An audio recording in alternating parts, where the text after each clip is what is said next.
Hare Krishna, welcome to all the devotees in today's session of the Secrets of Bhagavad Gita.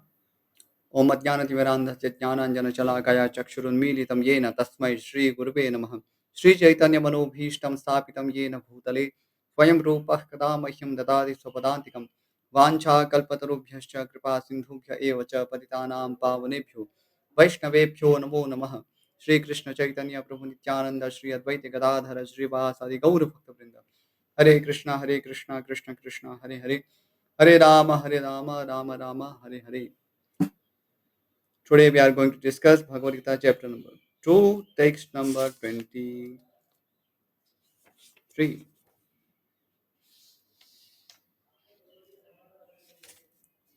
Okay, let us start. Nainam chindanti shastrani, nainam dahati pavakaha, na chainam kledayantyaapo, na shoshayati marutaha. Translation and purport by His Divine Grace Srila Prabhupada. Translation: the soul can never be cut to pieces by any weapon, nor burned by fire, nor moistened by water, nor withered by the wind. Purport: all kinds of weapons, swords, flame weapons, rain weapons, tornado weapons, etc., are unable to kill the spirit soul. So, here uh, in this particular verse, the soul is said to be indestructible or um, um, he cannot be destroyed by uh, any of the uh, elements mentioned here. Um Nainam chindanti shastrani. So a soul cannot be cut into pieces by any weapon. Nainam dahati pavakaha. It cannot be burned by fire. And nacha enam kledayantyapa. And it cannot be moistened by water. Or na shoshayati maruta. And it cannot be withered by the wind. So here, this particular mention of the elements are significant because these elements have been mentioned in the particular context of Mahabharata war. So here, Srila Prabhupada translated uh, these elements actually means uh, flame weapons, rain weapons, tornado weapons, etc. So these are actually uh, the weapons which have been talked about. So nowadays we don't see weapons made of water or weapon made of fire. Maybe we see bombs, uh, but there are weapons made of fire, and they are called Agneyastra. So these are all celestial weapons or divine weapons. So the purpose for mentioning these particular divine weapons here is that even if Arjuna thinks that he will have to use divine weapons against his uh, superiors, particularly Bhishma and Drona, still these weapons are not going to harm themselves, or in other words, only their bodies will be destroyed, but their souls, their individual souls, will not be destroyed by any of the divine weapons Arjuna might use. So there is absolutely no need of fear on part of Arjuna. Next, it appears that there were many kinds of weapons made of earth, water, air, ether, etc., in addition to the modern weapons of fire. So we already discussed that nowadays we have uh, weapons of fire, we have missiles and rockets. So they do not actually uh, look like fire, but they generate fire at the when they hit the target. So in that sense, we may call our modern weapons as weapons of fire. Next, even the nuclear weapons of the modern age are classified as fire weapons. But formerly, there were other weapons made of all different types of material elements. So nuclear weapons are also a kind of fire weapons in a uh, ordinary sense of the word, because they also generate fire. Fire weapons were counteracted by water weapons, which are now unknown to modern science. So that's a science of weaponry mentioned here. So to counteract nuclear weapons or any sorts of fire weapons, we need water weapons. Water weapons. So these weapons were in use in ancient times. Uh, they were called uh, Varunastra. But nowadays, some other, because of laws of uh, Gurukul traditions, we have lost these divine weapons or celestial weapons. So that also uh, leads us to another perspective, that we had such a great amount of technology in ancient India or Bharat, but somehow we have not valued them, and in imitation of uh, so-called liberal ideas coming from West, we have given up our own culture. We have given up our own vidya. So many vidyas are there, and we are becoming proud of whatever we uh, receive from the West. So even Western culture uh, was not like that. Even in West, there was a hierarchy among varnas, different varnas, and different ashramas. So because wherever there is a trace of dharma, whatever semblance it may be, but still they would have this uh, proper organization of varna and ashrama, uh, because this particular arrangement is given by God, and God has given this system through different religions. So maybe in a different forms, or may not be in a perfect form, we see such system of varna and ashrama even among Western countries. But nowadays, because they have more deviated from their original dharma, uh, they have turned away from Christianity, and that's the reason, because they have developed all sorts of uh, sinful culture. So it is a sinful culture, because uh, it is based on uh, sinful desires, and because it is based on sinful desires, it creates more and more sins, and that's what we are seeing. And because of the influence of sins around, we have lost our Vedic heritage, where even there were weapons of water, there were weapons of wind. So, and this should inspire us to go back to our ancient culture, and revive all those vidyas, or sources of knowledge, so that once again we can be benefited by all this knowledge. Next, nor do modern scientists have knowledge of tornado weapons. Tornado weapons means wind weapons. So by using tornado weapons or Vayavyastra, we can create tornadoes. So a weapon is known by its outcome.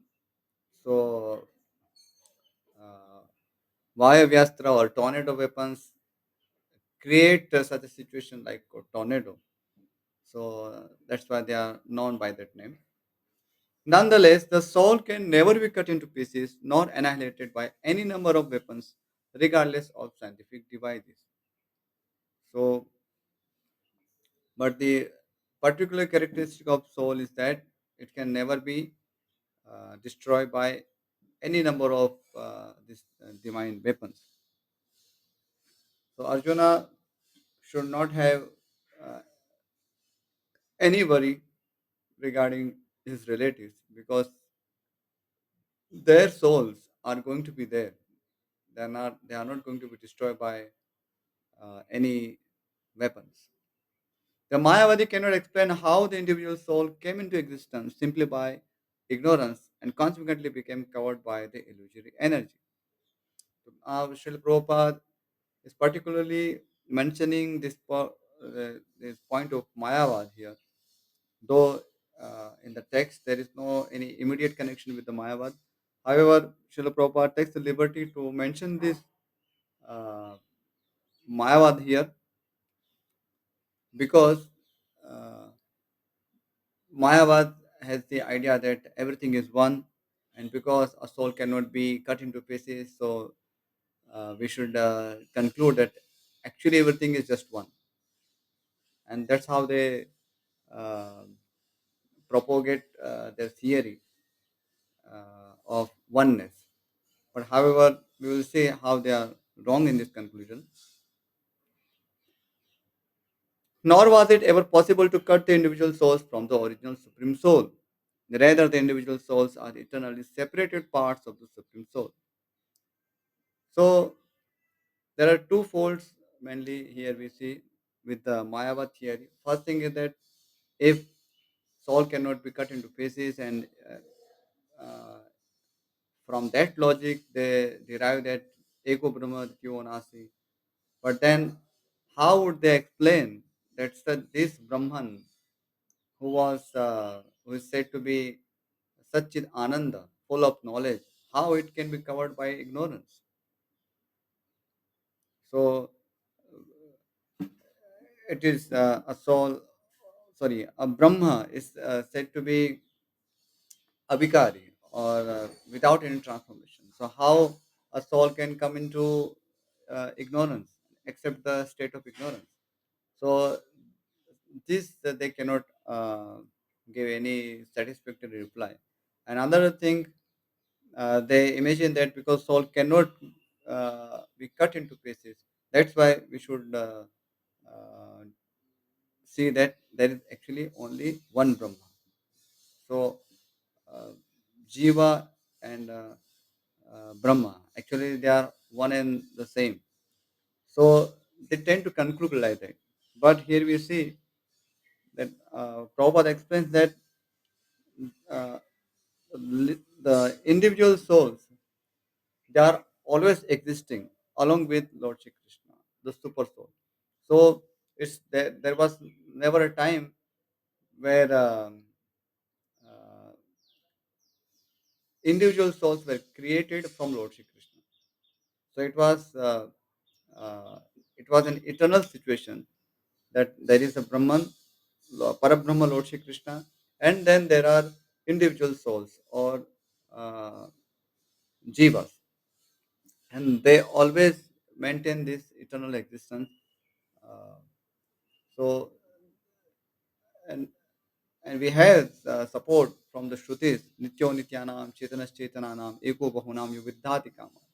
So uh, this text give us the idea that uh, Lord Shri Krishna is the eternal among the eternals. So it is not that everything is just one. So he is the one among other eternals. And uh, what is special about Lord Shri Krishna is the Eko Bahunam Vidhati Kaman. So he is one that eternal, but actually he maintains all other eternals. So these statements we see in Shrutis, in Vedas, that clearly establishes that there are differences between uh, Supreme Soul, Lord Shri Krishna, and individual souls, jivas. So for ordinary jivas, it is possible to come under the influence of ignorance because uh, they are minute in nature. So they are qualitatively one with Lord Shri Krishna. However, quantitatively, they are not strong enough to uh, face the influence of Maya. So sometimes, out of their own will, they may come under the influence of Maya. So that is possible. So, and once we accept this, that Lord Shri Krishna is above Maya.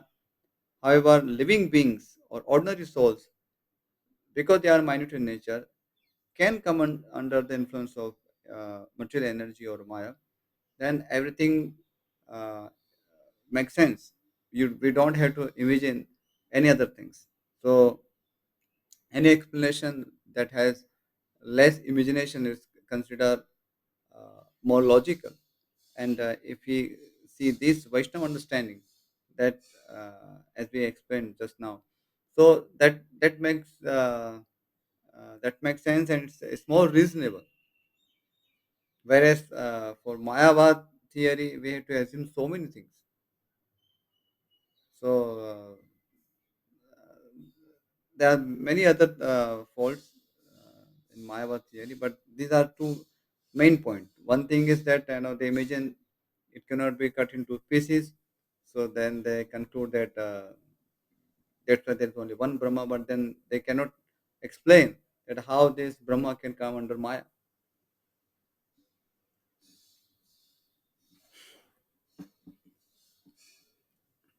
and also how would they explain that they the all individual souls, they are having different experiences, they have separate identity, and what is the significance of then saying nityo nityanam chetanas chetananam eko bahunam yovidati kaman? Why there is a distinction?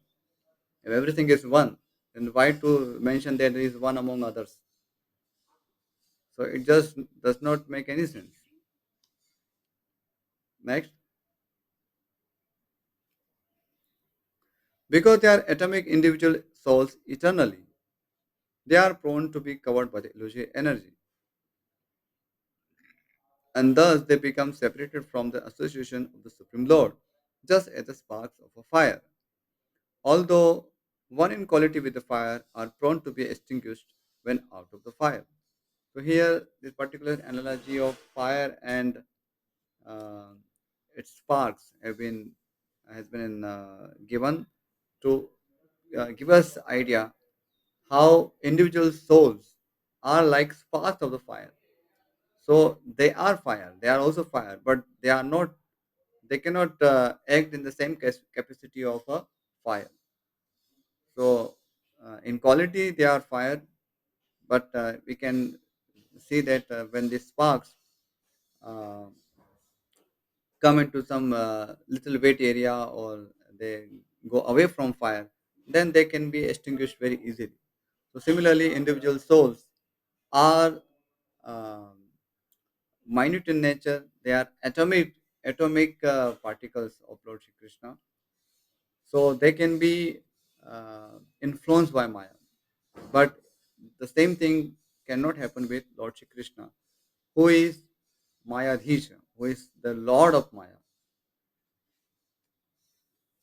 Next, in the Varaha Purana, the living entities are described as separated parts and parcels of the Supreme.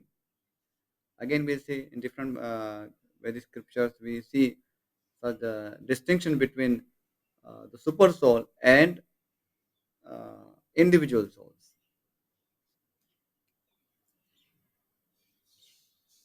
They are eternally so according to the Bhagavad Gita also. So even after being liberated from illusion, the living entity remains a separate identity, as is evident from the teachings of the Lord to Arjuna.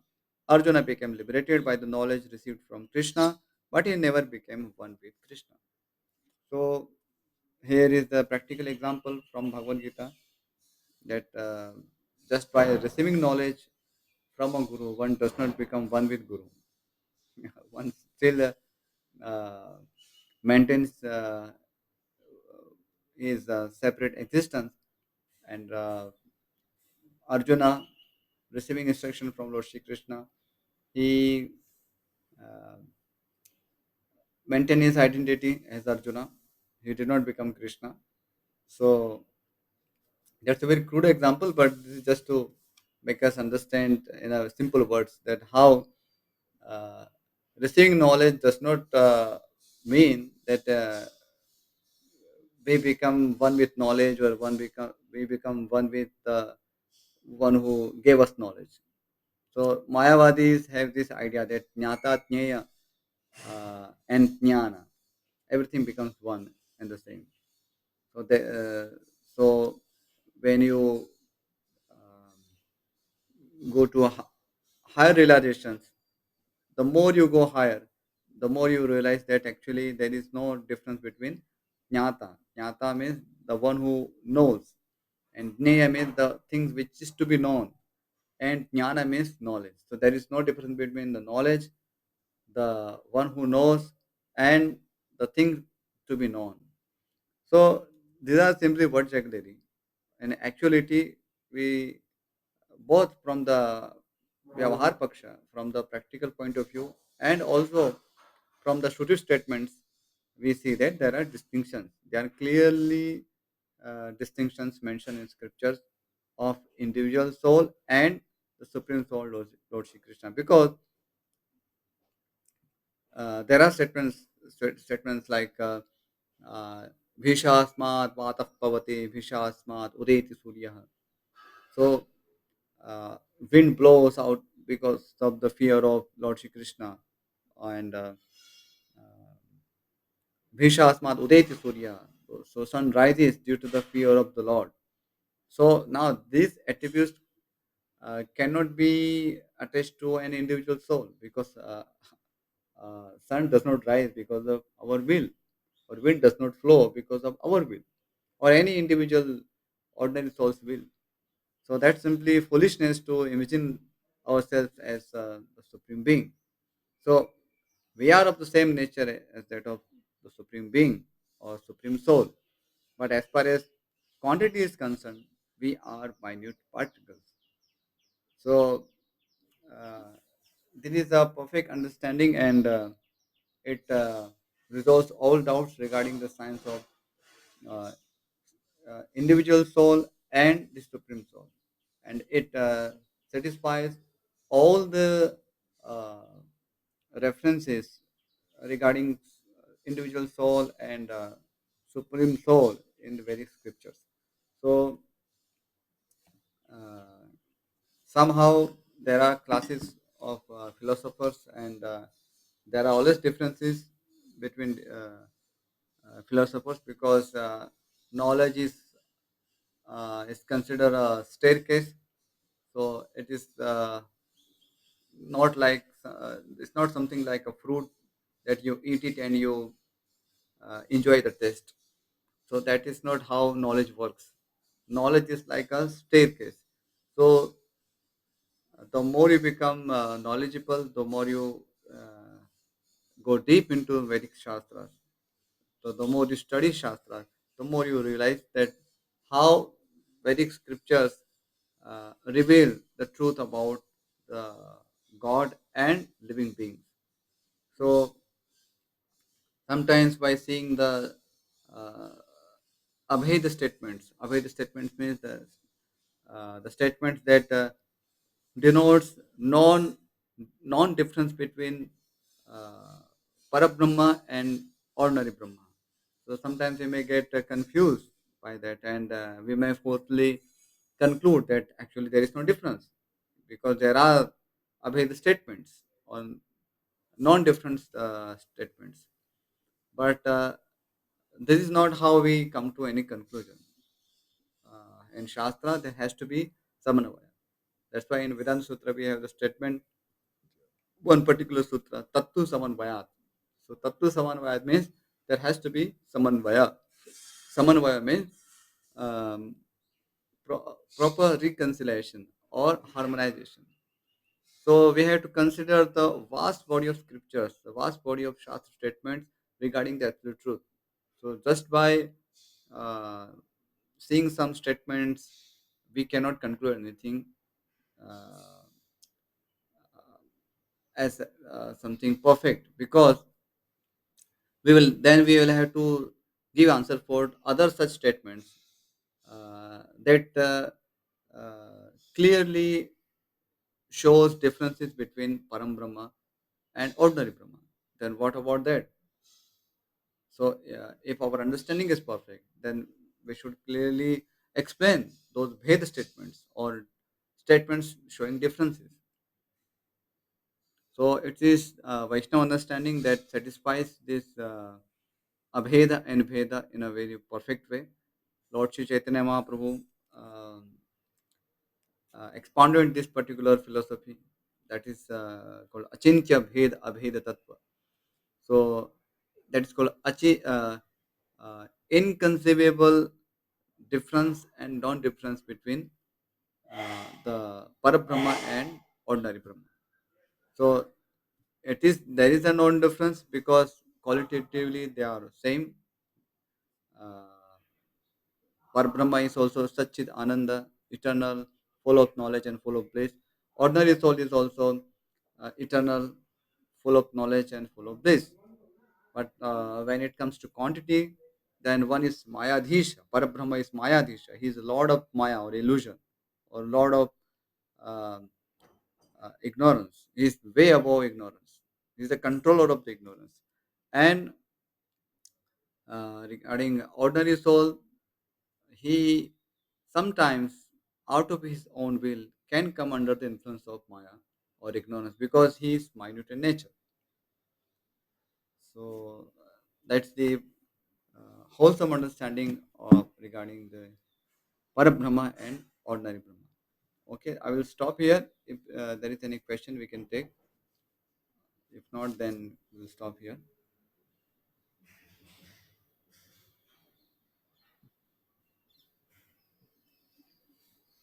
Okay, we'll stop here.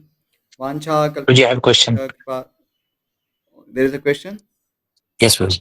Yes, bro. Guruji, actually, there are two things. Like we say, this Jiva, they are the part and parcel of the Supreme Lord. Okay, And we were also existing at that same time. The Lord was existing in the beginning. okay, And our statement is like we get the origin from Lord. Like He is the cause of all causes. So we okay. are like son and daughters of Lord, Supreme Lord. So how to reconcile these two statements? Like we were existing at the same time of the Lord. Mm, And next statement we say we have originated from the Lord. So how to reconcile these two statements? mm. Very good question. Um, when it is said that we have been originated from the supreme absolute truth, Lord Shri Krishna, that is um, uh, there are two answers. One answer is that we can understand it in the context of this material world. So within the context of material universe or material creation, we can see it like that, because it is only through the agency of Mahavishnu we come into existence, because Mahavishnu, uh, he gives us shelter within his body.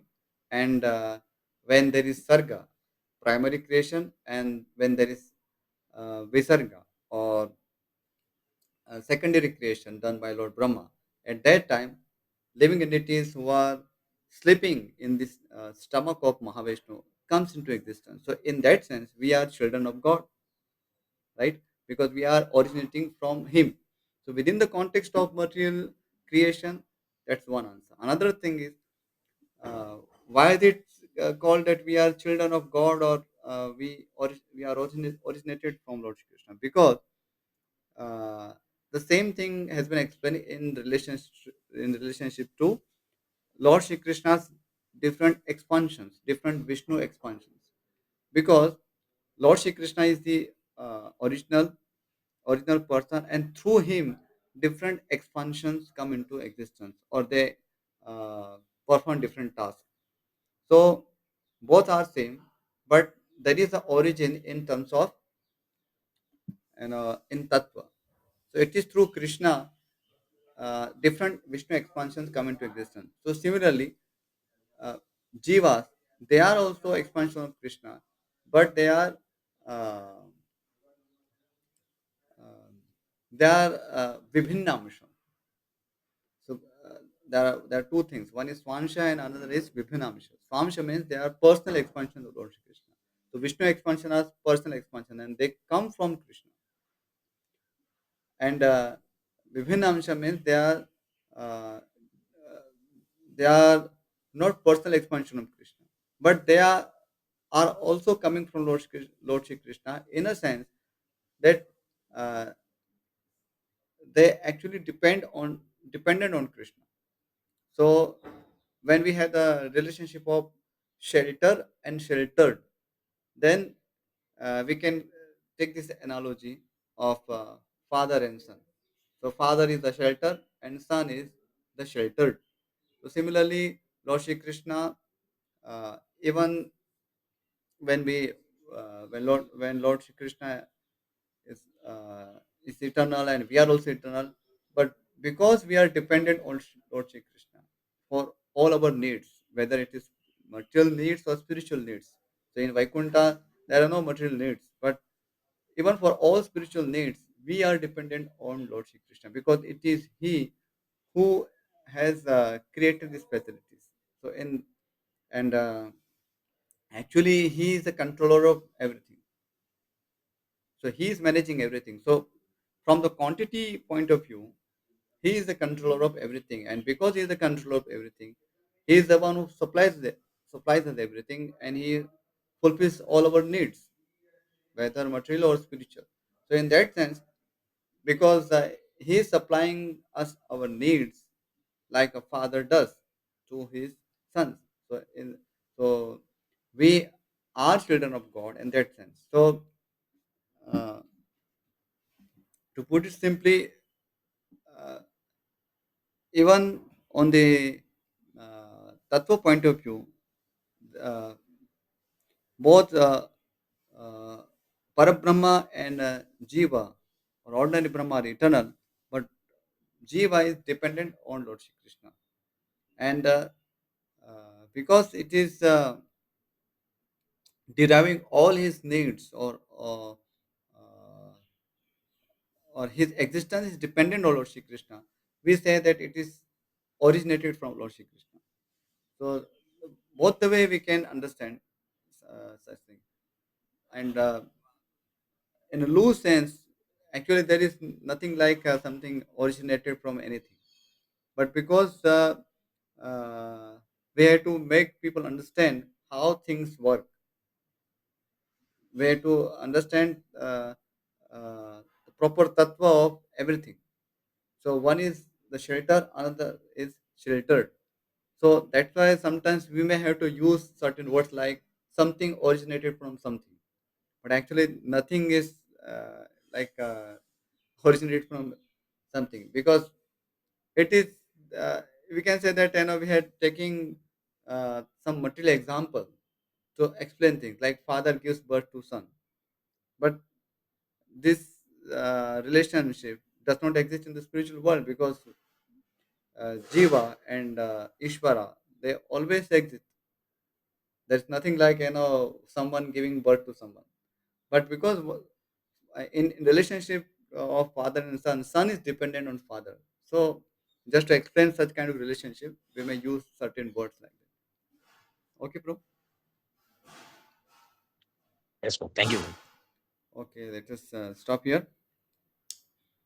वाञ्छा कल्पतरुभ्यश्च कृपा सिन्धुभ्य एव च पतितानां पावनेभ्यो वैष्णवेभ्यो नमो नमः श्रीमद् भगवद गीता की जय श्रील प्रभुपाद की जय Hare Krishna thank you for joining the class